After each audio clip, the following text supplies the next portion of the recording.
जय हिंद दोस्तों, बहुत सारे लोगों ने यह सवाल पूछा था कि सर हम कितना कैश लीगली अपने घर में रख सकते हैं। दोस्तों मैं आपका ये डाउट क्लियर कर दूं, जीएसटी के अंदर, इनकम टैक्स के अंदर, आरबीआई के अंदर, ईडी के अंदर ऐसी कोई भी लिमिट डिफाइन नहीं है कि आप कितना कैश अपने घर पे रख सकते हैं। आप जितना भी कैश घर पे रखें उसका लेजिटिमेट प्रूफ, सोर्स, जस्टिफिकेशन अगर आपके पास है, मान लीजिए आपने वो सेल करा, कुछ आपकी दुकान है एक और आप दुकानदार हो, आपकी सारे के सारे दिन की सेल मान लीजिए 10 लाख रुपए हो गई, आप कोई सर्विस प्रोवाइडर हैं, आपने लोन लिया, आपने गिफ्ट लिया, मतलब आप उसको कैश इन हैंड अगर आपका है, दुकान के अंदर जब कैश इन हैंड मेंटेन करते हैं, जितना भी कैश आपके पास पड़ा है उसको आप जस्टिफाई कर सकते हो, तो विदाउट एनी लिमिट कितना भी कैश आप अपने पास रख सकते हैं। अगर आपका वो कैश दोस्तों इनकम टैक्स डिपार्टमेंट या किसी डिपार्टमेंट के द्वारा पकड़ा जाता है और आप उसको सोर्स जस्टिफाई नहीं कर पाते हैं, तो आपकी वो अनएक्सप्लेन्ड मनी मानी जाती है, जिसके ऊपर आपको 78% तक का टैक्स, 10% की पेनल्टी और इंटरेस्ट लगा करके बराबर अमाउंट तक का आपको दोस्तों जुर्माना लगाया जा सकता है। तो कभी भी आप दोस्तों अपने घर में कैश रखें, वैसे तो नॉर्मली सर्च एंड सीजर या बहुत बड़े मामले के अंदर ही छापे पड़ते हैं। आपका कैश इन हैंड था, आपने माल बेचा,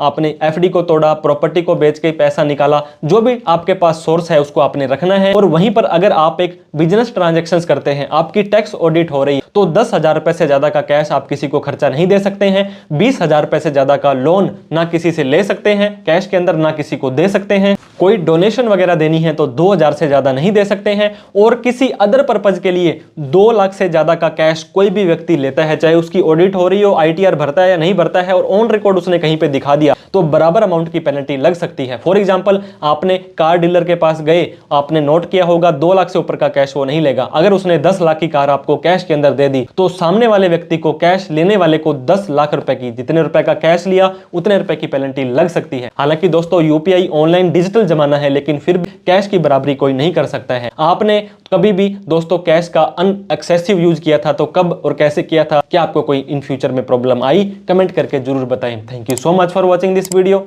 जय हिंद, जय भारत।